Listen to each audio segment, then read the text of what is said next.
जय हिंद, वंदे मातरम। साथियों, आज के इस वीडियो में हम पढ़ने वाले हैं साम्यवाद या कम्युनिज्म। चलिए शुरू करते हैं। साम्यवाद या कम्युनिज्म क्या होता है? साम्यवाद वह व्यवस्था है जिसमें सब कुछ समाज का होता है, कोई निजी मालिक नहीं होता और सभी को बराबरी का अधिकार मिलता है।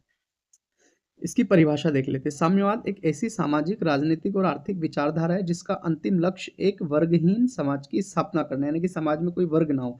इसमें निजी संपत्ति का कोई स्थान नहीं होता, यानी कि लोगों के पास अपनी कोई संपत्ति नहीं होगी, सभी संपत्ति सार्वजनिक होगी और उत्पादन के सभी साधनों पर पूरे समाज का साझा अधिकार होगा। यानी कि उत्पादन के जो भी साधन है, चाहे वो कारखाने हो, खेत हो, मशीनें हो, सभी समाज के होंगे, ना कि किसी एक व्यक्ति के।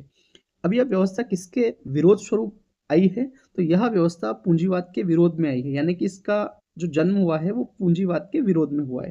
अब बात करते हैं साम्यवाद की विशेषताओं की। तो साम्यवाद की निम्नलिखित विशेषताएं हैं। पहला है सामूहिक स्वामित्व। इस व्यवस्था में व्यक्तिगत लाभ के बजाय सार्वजनिक हित को सर्वोपरि माना जाता है। सभी प्राकृतिक संसाधनों और उत्पादन के साधनों का नियंत्रण समाज या राज्य के पास होता है। दूसरी विशेषता है वर्गहीन समाज।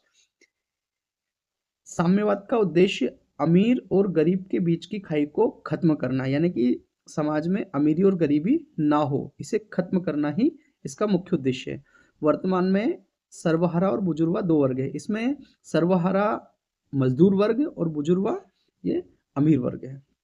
योग्यता और आवश्यकता का सिद्धांत। इसका मूल मंत्र है प्रत्येक से उसकी क्षमता के अनुसार, प्रत्येक को उसकी आवश्यकता के अनुसार, यानी कि प्रत्येक व्यक्ति से उसकी क्षमता अनुसार कार्य लिया जाएगा और उसकी आवश्यकता अनुसार उसे लाभ मिलेगा। अगला है निजी संपत्ति का विरोध। साम्यवाद में निजी संपत्ति को शोषण का मुख्य कारण माना जाता है, इसलिए इसे समाप्त करने पर जोर दिया जाता है, यानी कि किसी के पास निजी संपत्ति नहीं होगी और साम्यवाद निजी संपत्ति का विरोध करता है। अगला है राज्य की भूमिका। मार्क्सवादी विचारधारा के अनुसार साम्यवाद के चरम स्तर पर पहुंचने के बाद राज्य की कोई आवश्यकता नहीं रह जाएगी और वह स्वतः ही समाप्त हो जाएगा, यानी कि साम्यवाद जब अपने चरम पर पहुंच जाएगा तब राज्य का कोई महत्व नहीं रह जाएगा और राज्य अपने आप समाप्त हो जाएगा। आधुनिक साम्यवाद की नींव 19वीं शताब्दी में कार्ल मार्क्स और फ्रेडरिक एंगेल्स ने रखी थी। उनकी प्रसिद्ध पुस्तक द कम्युनिस्ट मैनिफेस्टो ने इस विचारधारा को वैश्विक पहचान दिलाई।